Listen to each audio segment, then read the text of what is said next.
Hello, so this is Arsh here, and I have something that I recently ordered from Reverb.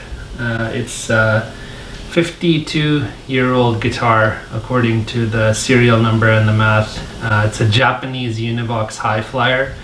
This is a phase 2, so I ordered it from a seller in Ottawa, and right now outside it's about -20, so quite a bit of snow. And so what I've done is I just brought the guitar into this room about 2 or 3 days ago. I haven't opened it yet because, you know, when it gets so cold outside, the humidity drops really low.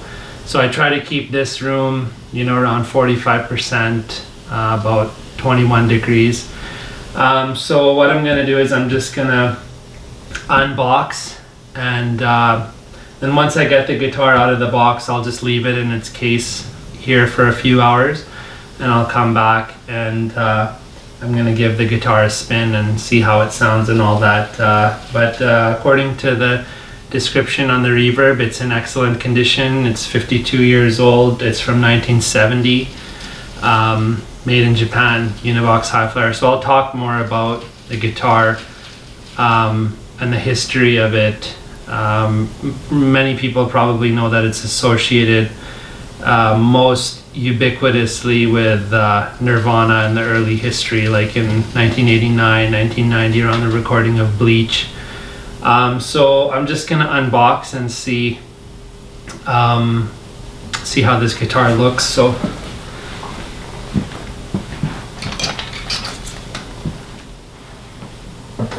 So it appears to have been packed really nicely.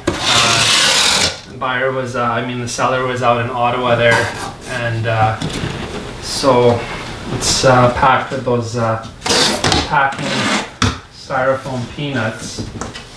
You know, it's full of these styrofoam peanuts. So he did send it in a case, so I'm just gonna pull it out. And okay, so I got the case out of the cardboard packaging, and this is an old case as well that he sent it in. It's a rock case, pretty nice one actually. So I'm just gonna let the guitar climatize for another few hours in here, and then I'll come back and I'll do the reveal, and we'll give it a spin and see how it sounds. So I do have another Nirvana guitar. I'll just show you the clip there. And so yeah, definitely there's a lot of history with this guitar, and hopefully, you know, the seller said it's in excellent condition, so I can't wait to see it, and we'll come back soon. Okay, so I've let the guitar climatize for actually a couple of days here, almost 5-6 days. So I just as I mentioned, the humidity in the studio here is pretty consistent, 45%. It's freezing cold outside, like -20. So this was the trick I learned, is that you stick a pencil in there and just let it climatize. So what I'll do now is I'll just do the reveal and open up the case. I know that sometimes they send the strings with some slack, so what I'll do is tighten up the strings and just let the guitar sleep for another night here in my studio, and then I'll give it a spin tomorrow. So here we go. This is the reveal. Okay, so 1970 Univox phase 2 Hi-Flier. It's a 52-year-old guitar. It looks so nice. Yeah, so I'm just gonna tighten up the strings real quick, and looks amazing.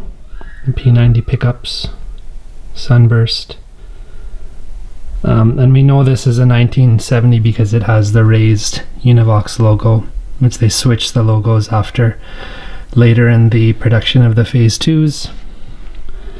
Fretboard looks really nice as well.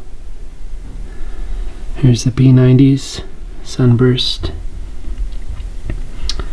So I'm just going to tighten these strings up, as I think he must have sent them with a...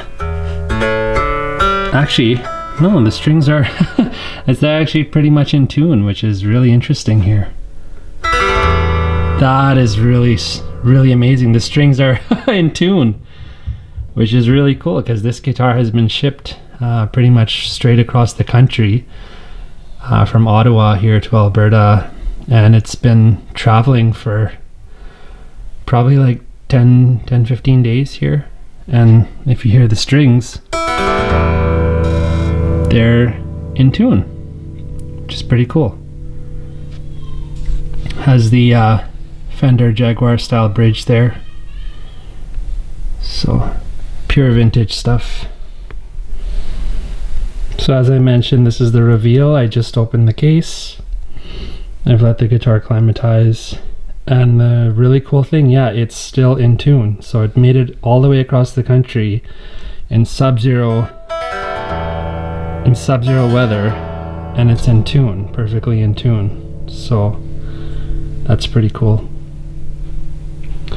So yeah, just might get her up on the wall just to climatize, and then tomorrow hopefully run it through some of the amps, some of the pedals, and see how it sounds.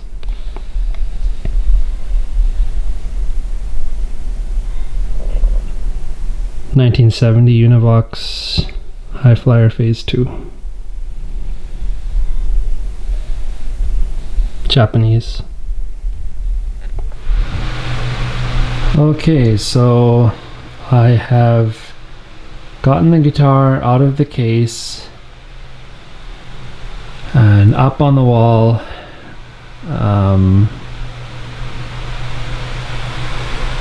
Next to the picture, and here we have my other related piece of equipment, as I don't think I have to explain the connection here.